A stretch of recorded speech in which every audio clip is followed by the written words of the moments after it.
kita berlanjut pada pembicara selanjutnya, yaitu pada Dr. Dini Widyarni Widodo, spesialis KL konsultan MFIT mengenai panfacial fracture. Dr. Dini menamatkan pendidikan spesialis THT dan doktoral program serta konsultan fasioplasti di Fakultas Kedokteran Universitas Indonesia. Beberapa training fellow yang juga pernah diikuti, diantaranya visiting scholar di Utrecht, Netherlands, Milano Masterclass Rinoplasti Italy, European Academy Facial Plastic Surgery. Dr. Dini aktif memberikan pengajaran menjadi pembicara di dalam dan di luar negeri, serta saat ini menjabat pula sebagai Ketua Kodi Facial Plastik Rekonstruksi THT-KL Indonesia. Kepada Dr. Dini, layar dan waktu saya persilahkan, dokter. Terima kasih, Dr. Raya, atas waktu yang diberikan pada saya dan sejawat semuanya. Saya harap ini bermanfaat. Assalamualaikum warahmatullahi wabarakatuh. Apakah suara saya terdengar, Dr. Raya? Terdengar jelas, dokter. Ya, izin saya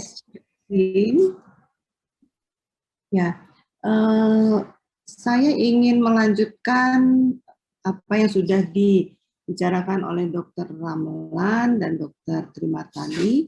Ya, jadi intinya adalah setelah mungkin kita fokus pada hidung, kemudian fokus pada noe, nasoorbital ethmoid, bagaimana kalau kita mendapat kasus-kasus dengan panfacial fracture? Tentunya ini sesuatu fraktur yang cukup besar dan membutuhkan intervensi dari berbagai departemen dan keahlian. Apa itu panfacial fracture? Jadi adalah fraktur yang melibatkan seluruh muka, ya, di mana kita muka itu dibagi dari bagian atas, mid face dan lower face. Dan ini tiga-tiganya kena tuh, di mana upper face itu ada frontal bone, kemudian termasuk juga frontal sinus, kemudian di bagian mid face itu zygomatico maxillary complex fracture, kemudian apa yang tadi dokter ya sebutkan noe, kemudian hidung, kemudian termasuk adalah lower face yaitu terdiri dari fraktur mandibula. Nah, sedikit mereview kepada teman-teman sejawat bahwa struktur muka itu mempunyai buttresses vertikal dan horizontal. Ya, vertikal dan horizontal di mana fungsinya sebetulnya untuk mempertahankan proyeksi muka. Ya, kemudian sebagai protektor dari traktus respiratoris, kemudian dia merupakan anchor dari musculoaponeurotic system, kemudian dia juga memprotek struktur-struktur penting seperti otak, kemudian mata, kemudian neurovaskuler, dan jangan lupa adalah fungsi-fungsi bicara, menelan, ya, kemudian mengunyah. Ini yang kita sebut buttresses, yaitu vertical buttress, yaitu terdiri dari nasomaxilla, kemudian zygomaticomaxilla, pterygomaxilla, dan midline buttress. Kemudian horizontal, disebut horizontal buttresses, ini superior orbital rim. Ya, mulai dari glabella sama supraorbital rim, kemudian infraorbital rim, kemudian processus alveolaris maxilla. Nah, bagaimana mekanisme gimana ya terjadi panfacial fracture? Tentunya terjadi panfacial fracture bila terdapat high energy trauma seperti kecelakaan lalu lintas atau naik motor ya sering adalah tidak menggunakan helm atau kejahatan, kemudian tembakan, dan ini persis mengenai bagian-bagian yang struktur-struktur yang kaitannya adalah dengan bagian-bagian yang penting, soft tissue maupun mata, kemudian otak, kemudian mengenai buttresses tersebut. Ya, struktur yang mungkin menyebabkan ini berefek pada panfacial fracture yaitu pada upper face itu frontal bone, frontal orbital, jangan lupa bagian THT adalah sinus sphenoid. Pada middle third adalah orbita, ozygomaticus, ethmoid, hidung yang seperti tadi dikatakan Dr. Ramelan, kemudian maksila, alveolar wall, maksila, dan mandibula. Kalau bagian lower third adalah mandibula yang jelas. Ya, etiologinya tentunya yang tadi saya katakan, high energy injury, karena traffic accident 78%, jatuh dari ketinggian 12%, gunfire 6%, dan kecelakaan karena alat ya. Kemudian blunt force trauma. Ini yang sering menimbulkan pan facial fracture, dan jangan lupa adalah counter cuff injury. Nah, diagnosisnya tentu sejawat sebagai dasarnya ya, tentu kita harus lihat pemeriksaannya, bagaimana kita memeriksa seperti pemeriksaan muka ya. Kita lihat perabaan seperti yang kita sini mulai dari hidung, kemudian zigoma, kemudian bagaimana mobilitas dari maksila, mandibula, dan yang ini adalah daerah orbita ya, tim orbita. Nah, ini manifestasinya. Biasanya sering adalah zigoma 90%, kemudian mandibula, maksila, dan soft tissue maupun os nasal. Mungkin ini berbeda kalau pan facial fracture hentakannya trauma begitu keras ya. Jadi yang sering adalah tentunya bagian kita dilindungi oleh zigoma, jadi zigoma yang berefek. Akan tetapi pada fraktur-fraktur yang di mana tadi seperti katakan Dr. Ramelan, hidung itu merupakan bagian menonjol, itu pun juga sering menimbulkan deviasi karena trauma, meskipun traumanya tidak terlalu berat. Makin ke dalam atau misalnya blowout, ya itu akhirnya terjadi NOE. Nah, manifestasi yang perlu kita perhatikan pada pan facial fracture adalah maloklusi tentunya, deformitas muka, trismus, henophthalmos, dan temporomandibular joint ankylosis. Diagnosis, kalau gini memang seperti katakan Dr.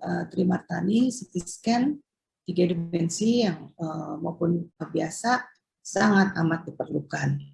Nah, mungkin dari pembicaraan tadi kita belum membicarakan mengenai orbitozygomaticomaxillary complex fracture, di mana di sini adalah CMC,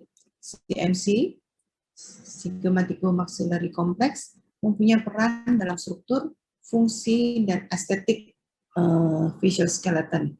Ya, dia memberikan kontur pipi, kemudian memisahkan fossa dan sinus maksila, dan bagaimana anatomi manajemennya serta surgical manajemennya tentunya terkait dengan tata laksana keseluruhan dari pan facial fracture.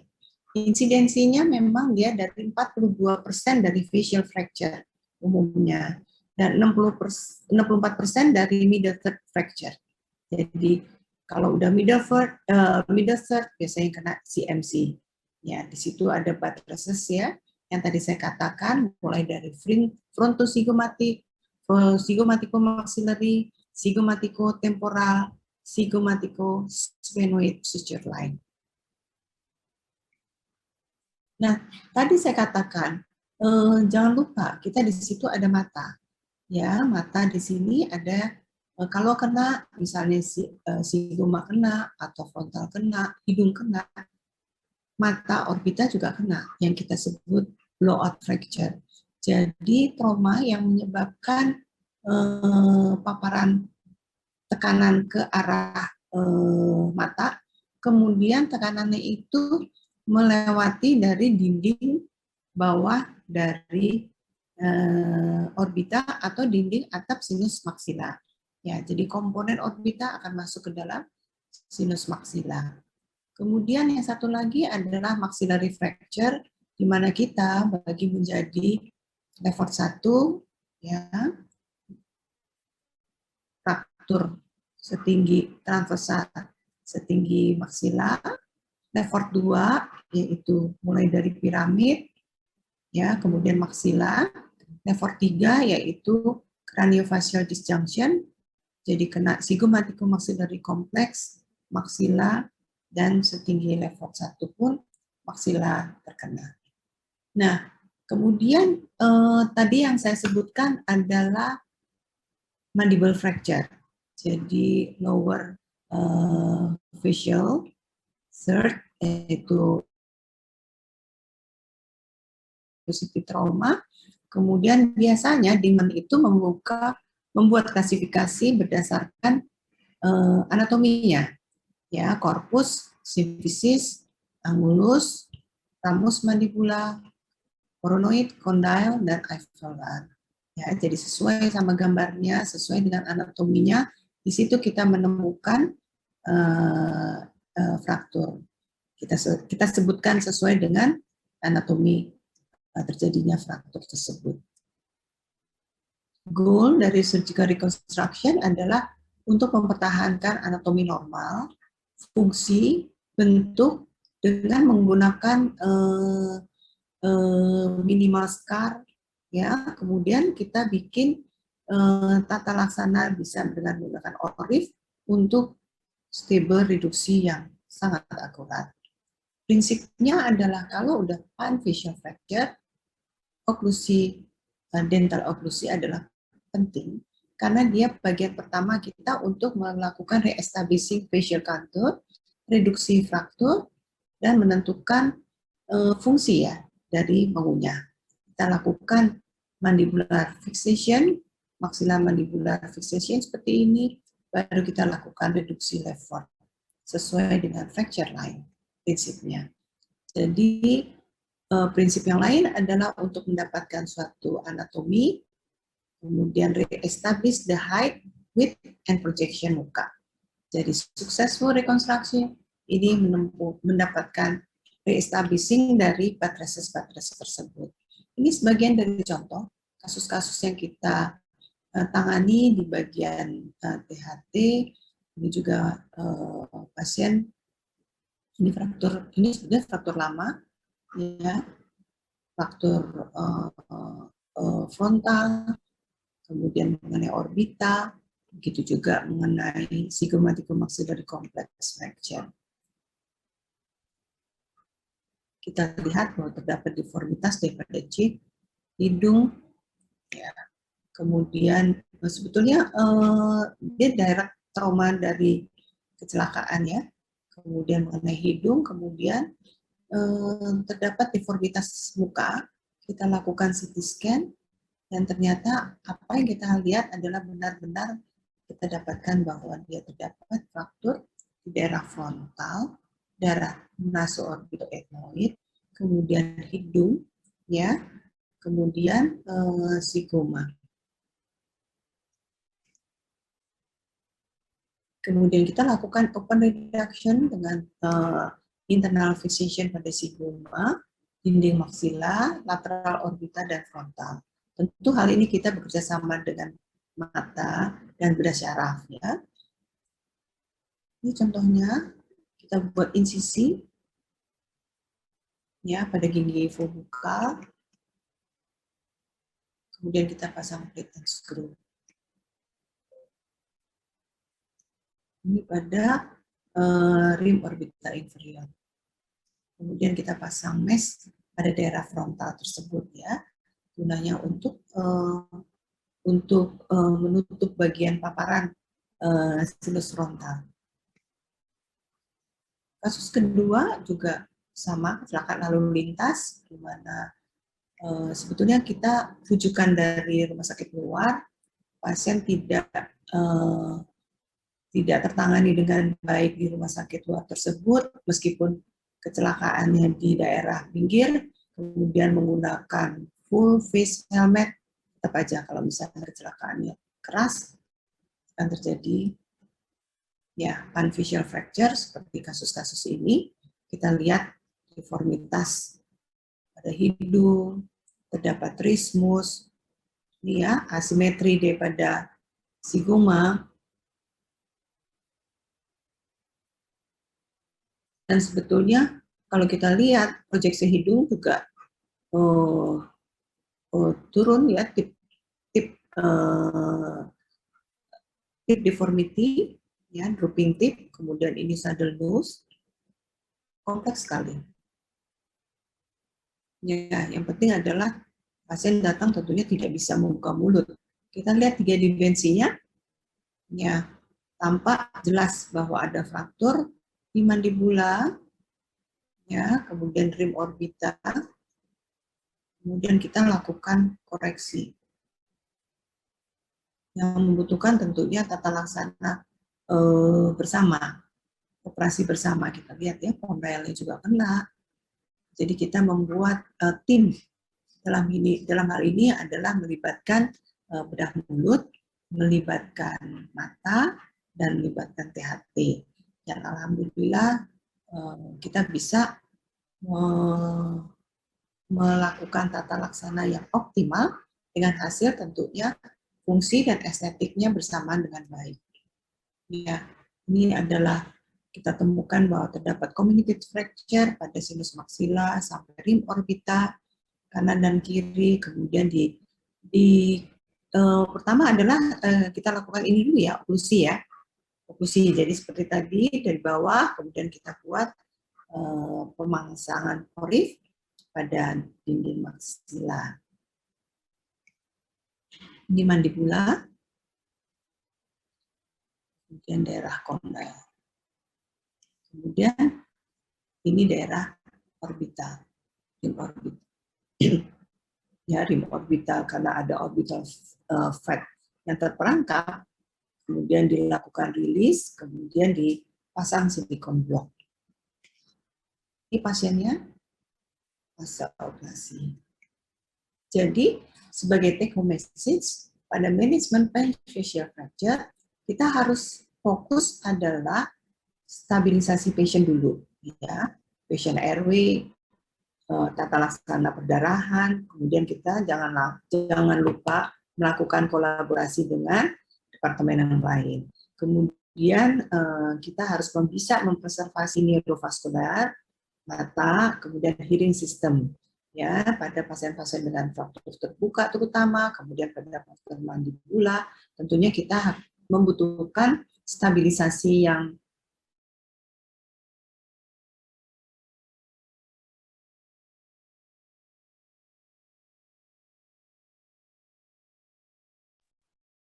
Ya.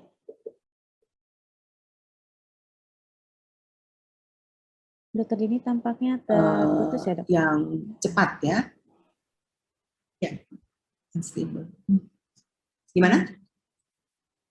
Sudah terdengar, Dok? Silakan, Dok. Sudah.